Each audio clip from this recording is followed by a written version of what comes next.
Today's video is brought to you by Endel. How much is it? Like, I'm going to ask that question, whether it matters or not. It doesn't matter where I get in my life. I don't think I'm ever going to be free of how much was that? Because when I grew up, you had to know what things cost. Money is a terrifying thing because it's the one thing in life that everybody gets money. It's the one place where everybody gets it, and now what do I do? And I could lose it now. So it's a terrifying concept, like power.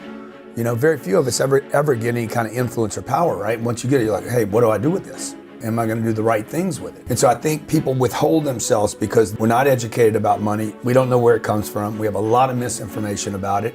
Our parents terrified us. You know, money doesn't grow on trees.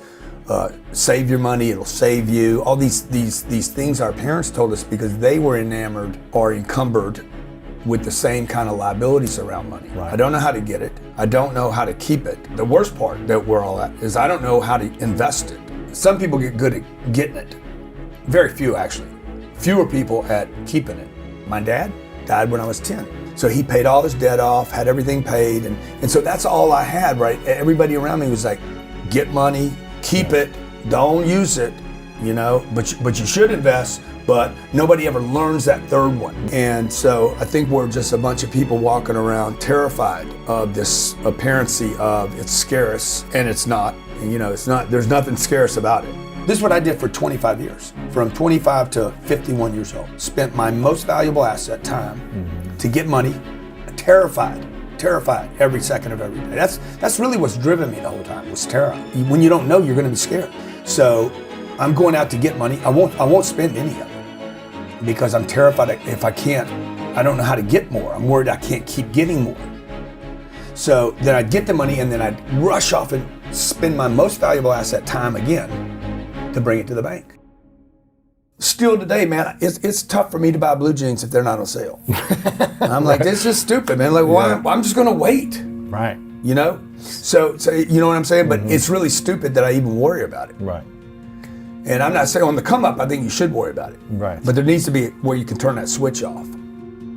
Well, I think number one is there's a bigger problem with hoarding in this country than there is with spenders. What we hear is all the spenders. Oh my God, you know, he did this and he's overspending. But really you have more of a hoarding issue than you have a spender issue. I think people err more on saving and not knowing how to use money.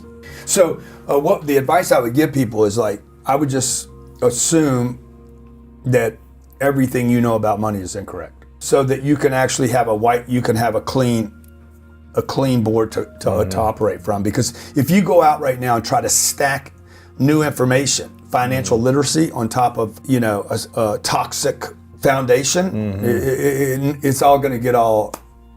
That's why when I tell people don't go buy a house, everybody freaks out. They're like, that can't be right. That can't be right. Why? Because that's what you've been told to buy a house your whole life. Because the banks want you to buy a house. Now, everybody just heard that's going to say, I just saw you buy a house in Malibu. I can do anything I want now. Here comes the arrogance. So, but I mean, I'm in a position now, like if I want to buy that house in Malibu, I can. But on the come up, buying a house is not what you should do. You should, one, I would scrape off that you don't know anything. Two, I would invest everything you can in you. It's tax deductible. You never lose it. The person's personal appreciation will always be bigger than any other asset class. I love that. Bitcoin can't match it. Real estate can't match it. My personal asset appreciation will always, it is infinite. You know, who knows? I could be the next male Oprah, or somebody watching could be the next Rock or whatever, right? Like that. What is that appreciation value? It's straight up. So the first thing people should invest money in, even use debt on, is their personal improvement. Number one, invest in yourself. Number two, I would invest in your business. Whatever your business is, or your department, your division is. The first 30 years of my career, I didn't own a company, but I did invest in my department. Even though I worked for a company, I had a secretary. I didn't have the company pay for my secretary. I paid for that. I wanted her to work for me. And so invest in yourself, you know, invest in yourself, then invest in your business or your department, your skill set. If it's your company, then invest in your company, even down to zero. Like I wouldn't keep money around. I wouldn't save for a rainy day. I wouldn't have an emergency account because you don't need it. You need what you need is you need hustle. You need other people's money. You need to go knock on another door, make another contact. You don't need reserves of money. So what you need is cash flow. So you, by making investments, that's the third. In other things that don't require my skill set. So that would be the third piece of advice, is start investing in real assets. That cash flow can appreciate. 3, that provide tax shelters. And if you look at those 3 criteria, Bitcoin doesn't cover it. Stocks probably don't cover it. Gambling doesn't. That one, gold doesn't, silver doesn't, real estate. NFTs don't, NFTs don't, because they don't cash flow. But the most important thing is that people need to you gotta know that if you live in America and you're having a money problem, it is not because you're stupid. And it's not because you're lazy. It's because you have the wrong information. If you got $1,000, I would just keep investing in yourself until you got another 1,000, and then invest in yourself. Now you got 2,000 invested in. You go. You should start making money faster. At some point, you should start every time you make an investment in yourself. If I put fuel in my car, it's supposed to take me farther. So what do you do with $1,000, right? I think you just got to keep investing in you until now I'm making $3,000. Okay, boom, reinvest all that again. But what we do is we start taking it off the table. I think people just need to get on that cycle of okay, I'm gonna keep repeating this activity. I'm gonna reinvest some money in myself, go to the workshop or whatever. Monday, I gotta be hustling again. Until, okay, now I got $4,000. Okay, now I got $5,000. Now the income's starting to pick up. Income has to pick up.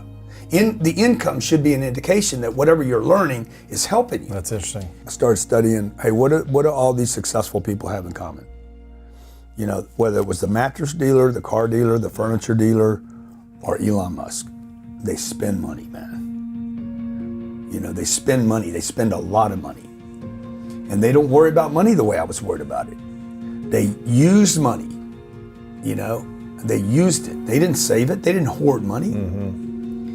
And the greatest companies on this planet today, the ones that have some of these companies have lost money for 25 years. Look at Amazon. Yeah.